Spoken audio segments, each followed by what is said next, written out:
네, 안녕하세요, 네, 소장님. 반갑습니다. 누구나 병을 고치는데 가장 중요한 것은 혈액순환이라고 말을 합니다. 10년 동안 소장님께서는 수십 차례 이 생사를 건 생체 실험을 통해서 아픈 곳의 공통점이 차가워지는 것이라고 설명을 해주셨는데요. 이번 시간에는 병이 들면 왜 뼈를 보지 않는가? 이것만 알면 치유가 쉬워진다를 가지고 이야기를 나눠보고자 합니다. 먼저 뼈가 하는 기능이 무엇인지 설명 부탁드립니다. 네, 우선 이제 뼈가 하는 행동은 우리 생명을 유지하는데 중요한 피를 만드는 작용을 하는 게 뼈라고 생각하시면 되는데, 지금 많은 사람들한테 피를 만드는 곳이 어디냐 그러면 심장, 비장, 소장 막 나온다는 겁니다.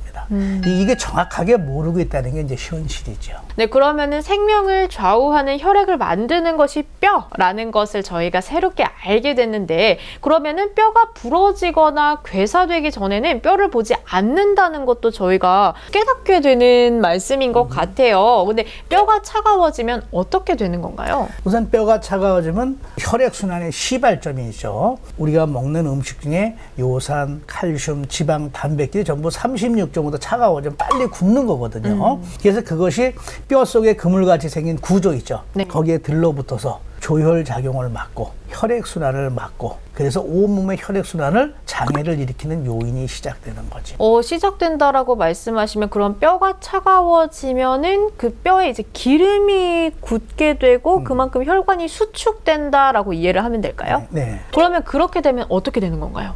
이 모든 병을 이제 유발할 수 있는 피가 덜 가는 요인이 되는 거죠. 그러면 또 궁금한 게요. 뼈가 차가워지고 있다는 것을 저희가 인체를 보면 쉽게 알 수 있는 곳이 있나요? 목욕탕에 가시면 어른들, 할머니, 할아버지 엉덩이 밑이 검어지는 부분을 보신 적이 있죠? 근데 요즘엔 젊은 아이들이 엉덩이 밑이 검어지고 있다라는 거. 그게 뭐냐면 나이만큼 뼈 속에 기름이 굳어서 피가 내려가는 길, 올라가는 길을 막아서 피부로 나타나는 겁니다. 근데 우리는 그냥 오래 앉아서, 그것도 이유가 다 되지요. 근데 젊은 아이들이 이렇게 피부가 검은 거는 이해가 안 가지요. 그러게요. 바로 그게 막혀서 가을이 되면 낙엽이 지듯이 피가 덜 가서 낙엽 지는 그 형태를 이룬다고 보시면 됩니다. 이렇게 식당이나 어디 가서 이렇게 보시면은 간혹 팔꿈치나 그 관절이 까맣던 사람도 본 적이 있죠. 네. 바로 그것도 똑같은 형상입니다. 그러면 이제 아주 근본적인 질문이 드는데요. 이 차가워진 뼈를 그럼 어떻게 따뜻하게 할 수 있는 건가요? 우선 첫째는 이제 사람을 기로 만들었기 때문에 기는 열로 바뀌는 겁니다. 기가 있고 혈기가 있고 열기가 있죠.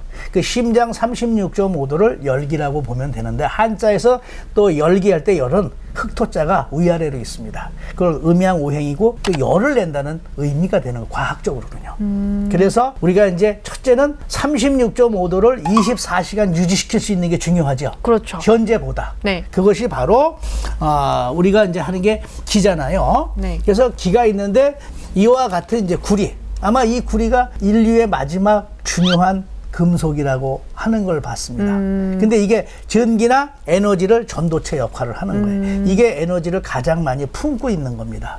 그래서 바로 이와 같은 거를 이렇게 신발에 깔기만 하면, 그 다음에 이와 같은 걸 발목에 24시간 찰 수가 있죠. 그러면 24시간 동안을 36.5도를 향해서 체온을 상승시키는 역할을 하는데, 바로 에너지가 인체에 열이 있죠. 우리가 이제 몸이 찬 사람도 있고 따뜻한 사람도 있잖아요. 그 열이 있는 것만큼 증폭을 시키는 겁니다, 에너지가. 그러니까 에너지 기가 열을 증폭시킨다는 생각 해보신 적이 있나요? 아니요, 없었습니다. 네, 눈에 안 보이니까. 네. 그래서 또 하나는 뭐냐면, 우리가 입에서 항문까지 먹어야 이제 체온을 유지해요. 이게 이제 발효. 발효라는 거를 혹시 발효를 먹으면 체온을 올린다는 생각 들어보신 적 있나요?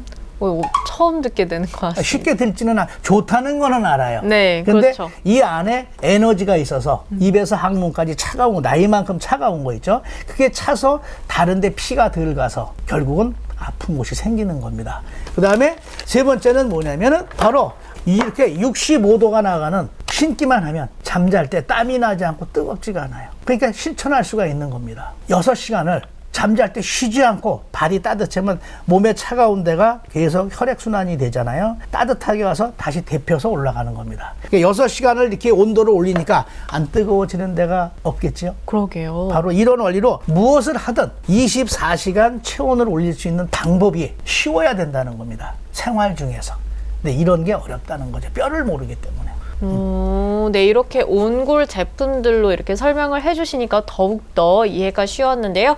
뼈를 알고 나니 이 모든 혈액순환을 막는 첫 번째 원인이 뼈라는 것을 알게 됐고 또 뼈가 얼마나 중요한지를 새삼 깨닫게 되는 시간이었습니다. 다음 시간에는 생명, 즉 체온을 유지하는 데 가장 중요한 공기, 물, 소금, 수맥의 기준이 애매모호하다는 것을 가지고 이야기하는 시간 가져보도록 하겠습니다. 소장님 수고하셨습니다. 네, 수고하셨습니다.